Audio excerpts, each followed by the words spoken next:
You are tuning in 10-minute bulletin of Bình Phước Radio, television, and newspaper. You are with me, The Wang, and let's take a look at the headlines of today news. Nearly 1,100 to join Frontier Mid-Autumn Festival. Bình Phước focuses on sustainable agriculture. Vietnam ramps up efforts to recover from super typhoon damage. And later on, Móng Cái border gates reopen after Yagi typhoon. Nearly 1,100 participants are expected at the upcoming Frontier Mid-Autumn Festival, jointly organized by the Vietnam Border Guard Command and the People's Committee of Bình Phước Province. The festival, to take place in Bù Đốp District on September 13th, will be broadcast live on Bình Phước radio and television station and various digital platforms. The program will host approximately 1,100 attendees, including representatives from the party, state, central ministries, local authorities, and more than 700 local children. Bình Phước Provincial People's Committee Chairwoman Trần Tuệ Hiền commended the collaboration between local authorities and relevant units despite the tight schedule. She called on the Provincial Border Guard Command to remain focused on implementing the plan and requested that all departments and localities stay ready and ensure the festival's success. Bình Phước Province has laid out an agricultural restructuring plan for the 2021 to 2025 period with a vision toward 2030, aiming to promote sustainable agricultural development.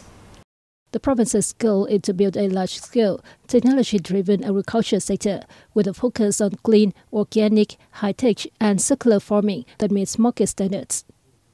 Under the plan, the province targets an average agricultural growth rate of 3% per year during 2021-2025.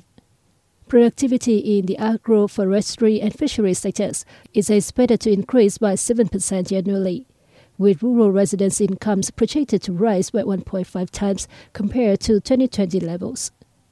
For the 2025-2030 period, the province aims for an average agricultural rate of 2% per year and a 6% annual increase in productivity, with rural incomes expected to double from 2020 figures. To meet these targets, the province will restructure its agriculture sector in line with provincial planning, focusing on key crops and livestock. Bình Phước will also enhance the performance of agriculture enterprises, promote cooperation models, and develop value chains while intensifying investment and trade promotion efforts for agriculture, both domestically and internationally. The Bình Phước Provincial Youth Team has launched its 2024 to 2025 school year activities, focusing on 3 core areas and allowing key targets. The Provincial Youth Team Council will organize a range of activities to promote revolutionary ideals, ethics, and cultural values among children. This will include increased volunteer work led by the Youth Union and Youth Team to promote the implementation of the law on children and raise awareness of children's rights. Educational programs will be promoted for elementary students and junior high school students. Efforts to raise environmental awareness among children will also be intensified. The youth team will focus particularly on the Bình Phước Children Follow Uncle Ho's Teachings campaign for the 2024-2027 period, in line with the annual school theme.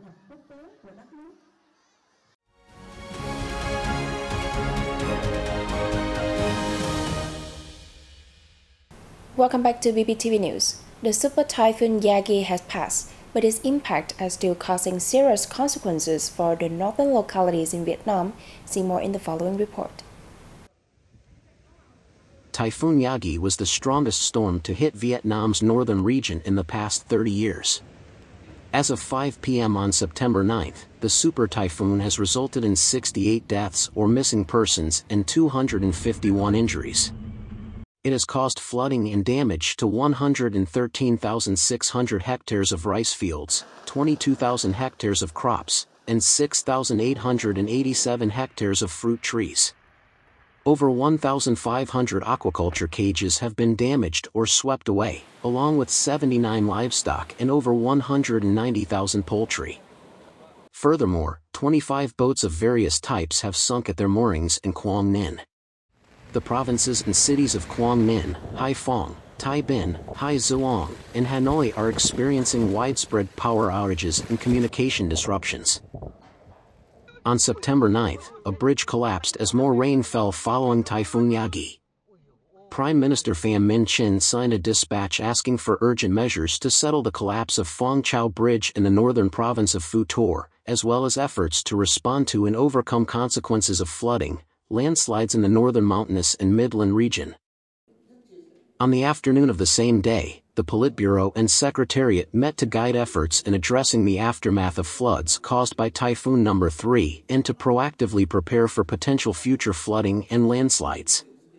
The Politburo and the Secretariat have directed all levels and sectors to continue focusing intensely on implementing the plan and measures to address the aftermath of Typhoon No. 3 with 5 goals. First, focus on rescuing people, searching for the missing, treating the injured, and handling the aftermath for the deceased. Second, ensure everyone has food, clothing, shelter, and support, that students have access to education, and that the sick receive medical care. Third, address issues with electricity, water, telecommunications, and other services to support leadership, business, and daily life. Fourth, assess damage accurately to implement effective and timely solutions. Fifth, respond to the storm's residual effects, such as flash floods, landslides, and subsidence.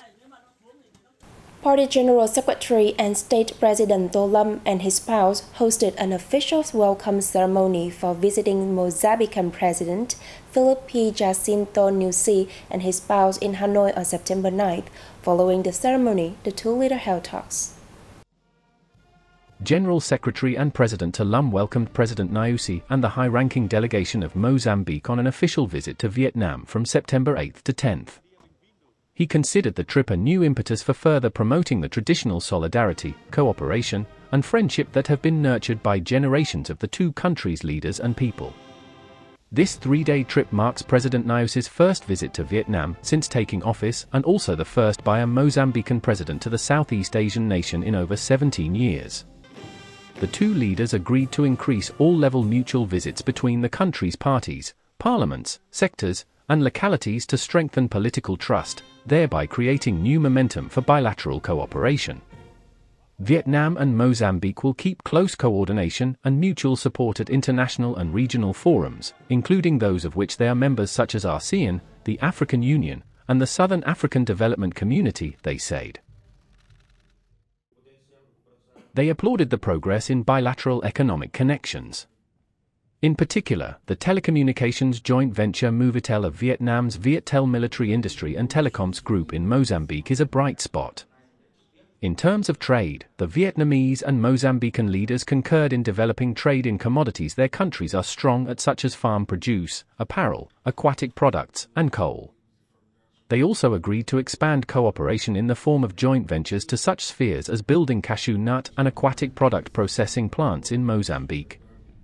Concluding the talks, the leaders witnessed the signing of 2 memoranda of understanding, comprising one on energy and mineral cooperation between the Vietnamese Ministry of Industry and Trade and the Mozambican Ministry of Mineral Resources and Energy, and another on cooperation between the Vietnamese Ministry of Agriculture and Rural Development and the Mozambican Ministry of Sea, Inland Waters and Fisheries.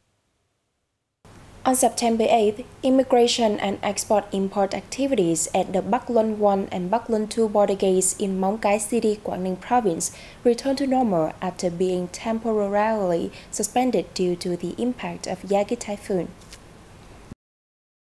According to the Móng Cái Border Gate Management Board, as many as 2,500 people passed through the Móng Cái International Border Gate on the morning of September 8th. At the Bắc Luân 2 gate, more than 150 containers and trucks were registered for export activities. Over 60 containers, primarily carrying seafood and fruit, were exported to China. Due to the typhoon's impacts, floodwaters from the Ka Long River have risen. Therefore, export-import activities at the temporary pontoon bridge at kilometer 3+4 Hai Yen remain suspended.